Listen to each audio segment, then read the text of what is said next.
So, i-reiterate lang po na mo na regardless of top-loading agent or dili ka top-loading agent, there are mandatory na kinahanglan natong ibutigan. Na-mention ni Ma'am Zana sa kagaina, ang rental, professional fees, katulad sa director, apil na siya, mandatory na siya. Contracts, kung napay mga kontrata, apil po na siya. So, and next na mga question is, kinsa ang mga naka-avail na diriya o certificate of exemption? Okay, dagdag-daghan, mayo. Kinsa ang pa-expire right? Hapit na mag-expire. Nag-apply na ba for renewal? Nag-apply na for renewal? Mayo. So, at least 2 months na, maghikay na, mag-inulin na ito process for renewal sa tax exemption. And then, I think, clear na ito requirements for application sa tax exemption. Ito mga mandatory. Please comply kay basin masangin ka sa renewal. Dili ka grant ka to ang certificate of tax exemption. Submission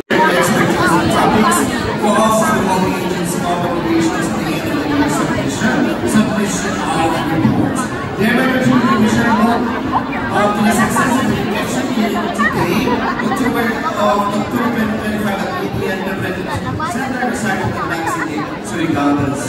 Again, a round of applause para sa resource speaker from BIR. Please, for those who want to ask, kindly address sa ilang sa table, and they are very much willing to answer your questions. Yes, that's a nice example of our partner because the government is our discipline, especially in complying the laws of the Philippines. Nauta na lang kung ano ba yung pagpuntahan ng mga cooperatives. I think na naman siguro, but wala pa na si CCP. So, also na si CCP, muna ang bago para sa mga cooperatives. Right? So, akong ihatag na ito ng gamay na background sa CCP. Puno siya? Naipakante? Ang konti hatag sa inyo. Next slide. Nagkalaiyang mga cooperative materials sa Manila Region. This afternoon, we will present the brief history of Tagum Cooperative, as well as savings and product and success stories of Tagum Cooperative through sa video presentation.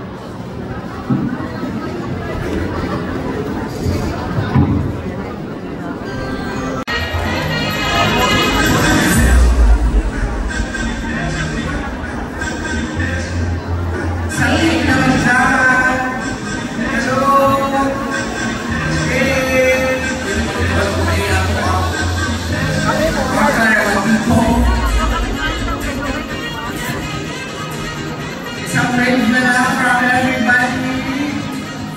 Brave. Hello. Thank you so much. Kamay na lang yung kayo. Konting tiis na lang. Para Pagin kayo matagay o pagtagal kay Pilipino is to seeks to believe what happened. Nag-relate po sa ato na dispose ng application of the main budget, to the other department. Next. So, sustainable agriculture, sustainable refers to practice using wood fiber